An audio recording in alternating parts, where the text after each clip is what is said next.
tous, je suis Madame N, professeure documentaliste au lycée français du Caire, et aujourd'hui je vais vous présenter une exposition que nous avons réalisée au CDI, donc une exposition sur le patrimoine français et le patrimoine mondial. Alors pourquoi cette exposition?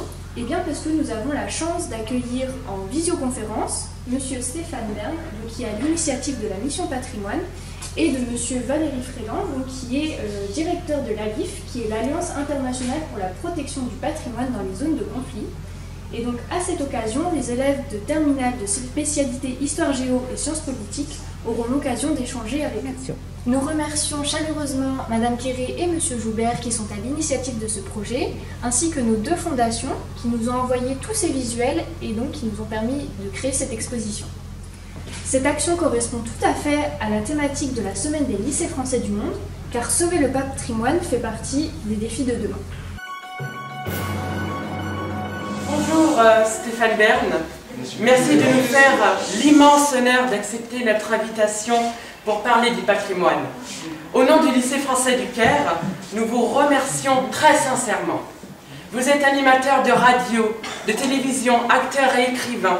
Vous êtes une personnalité incontournable de l'audiovisuel français à travers des émissions emblématiques comme Secret d'Histoire, Le village préféré des Français. Depuis 2017, le président de la République vous a nommé à la tête d'une mission sur la sauvegarde du patrimoine en France. Vous êtes considéré comme le monsieur patrimoine ou l'ambassadeur du patrimoine. Vous allez, si vous le voulez bien, nous présenter le bilan de ces 3 années à la tête de cette mission et nous vous poserons des questions avec mes camarades. Merci. Extrêmement élogieuse, un peu trop élogieuse à mon goût, mais merci Sofiane, c'est très gentil. Je suis très content de pouvoir échanger avec vous tous. Je vous salue tous les uns avec les autres. Alors j'ai la chance d'être seul derrière mon ordinateur, donc je n'ai pas de masque. Je sais que ce n'est pas votre cas, donc voilà, prenez soin de vous, soin des autres. Je suis très heureux d'échanger avec vous sur cette mission. Vous savez que c'est une passion, d'abord, c'est du patrimoine. Le bilan de la mission, c'est difficile de faire un bilan. On peut dire qu'à ce jour, il y a pratiquement 110 millions d'euros qui ont été récoltés grâce au loto du patrimoine. 90 millions les 2 premières années. Là, on n'a que les premiers résultats et déjà 20 millions ont été récoltés. Donc au total, en près de 3 ans, disons 2 ans et demi, enfin près de 3 ans, 90 millions d'euros qui ont permis de sauver plus de 200 monuments.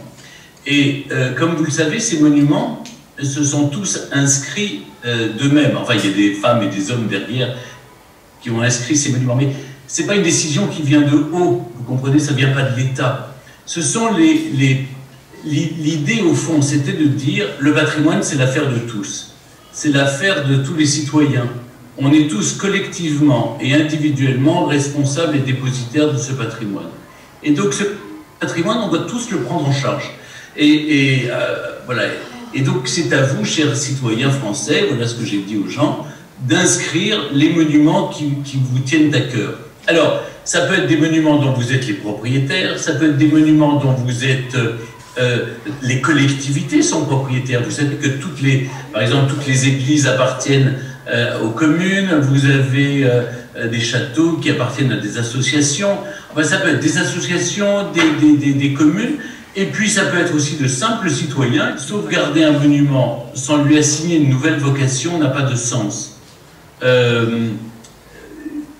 Je trouve, enfin moi je considère que c'est bien si on sauve une maison mais qu'on lui assigne une nouvelle vocation. On garantit sa pérennité dans le temps. Tous les châteaux ne sont pas destinés à être sauvés comme le château de Versailles, vous voyez. Ils ne vont pas être visités de la même façon. On peut faire des espaces de coworking, on peut faire des musées, on peut faire des hôtels, on peut faire... voilà, on peut... De même qu'il y a eu beaucoup de monuments, par exemple d'anciennes abbayes, des couvents, qui ont été transformés en centres d'accueil pour des enfants autistes ou pour des enfants qui avaient besoin on reste dans la vocation un peu du caritatif, de l'humanitaire, etc. Donc, vous voyez, on a besoin d'avoir un plan de valorisation de ce patrimoine. Et cette année, on essaie de montrer maintenant ce qu'on fait avec l'argent du loto. Parce que 90 millions, c'est quand même pas mal. Et donc, on montre aux Français ce qu'on a fait de l'argent du loto. Et l'argent du loto, on voit les monuments qui sont restaurés, sauvegardés. Alors, quel est le mécanisme? Juste un mot sur le mécanisme. C'est pas un impôt patrimoine, c'est pas une taxe. C'est une contribution volontaire et ludique, puisque la principale part de l'argent va aux gagnants. C'est un jeu d'argent, les gens jouent au loto, ils gagnent au loto, et c'est simplement sur chaque jeu de loto, les gens ne le savent pas forcément, l'État prélève une part. Ce sont des jeux d'argent, mais étatisés, donc l'État prélève sa part. Et c'est cette part de l'État qui revient intégralement au patrimoine.